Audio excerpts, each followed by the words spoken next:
Des milliers d'agriculteurs venus de tout le pays avec leurs tracteurs et leurs camions ont fait route jusqu'à Athènes, mettant la capitale grecque en état de siège en se plaignant des politiques du gouvernement dont la finalité aboutirait à faire baisser les prix agricoles et de la concurrence étrangère. Nous sommes ici pour demander une vie meilleure. Nous voulons du diesel moins cher pour les agriculteurs, des factures d'énergie plus basses et des produits non taxés pour les agriculteurs tels que les pesticides. Nous voulons que le gouvernement cesse d'importer des produits de pays tiers et de les qualifier de grecs. Nous produisons de véritables produits grecs, pas ce qui vient de l'étranger. De meilleurs prix, ainsi nous pouvons être compétitifs aux côtés d'autres marchés. Les agriculteurs de Thessalie, la plus grande région agricole du pays, demandent de meilleurs projets d'infrastructures pour les protéger contre les conditions climatiques extrêmes et un remboursement à 100% des récoltes perdues. Quelque chose que le gouvernement a échoué à accomplir, selon eux. Nous devons affronter le changement climatique. Aucune organisation ne nous aide avec des indemnisations.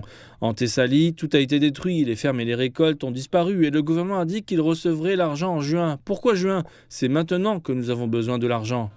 Nous ne bénéficions d'aucune protection et ceux qui ont été touchés par la tempête Daniel vont recevoir un peu d'argent, mais est-ce suffisant pour qu'ils puissent vivre? Leurs fermes ayant été détruites, ils devront changer d'emploi, leurs fermes sont devenues de la boue et détruites, ils ne peuvent plus rien y cultiver. La semaine dernière, le Premier ministre grec Kyriakos Mitsotakis a apporté un peu de répit aux agriculteurs en proposant de diminuer les factures d'électricité pour les 10 prochaines années afin de répondre à leurs préoccupations et de les convaincre de cesser leur mouvement de contestation. Mais cela ne fut pas suffisant pour les empêcher de se mobiliser à destination de la capitale grecque. Et même le chef de file du principal parti d'opposition grec a rejoint le mouvement et critiqué le gouvernement pour avoir abandonné les agriculteurs.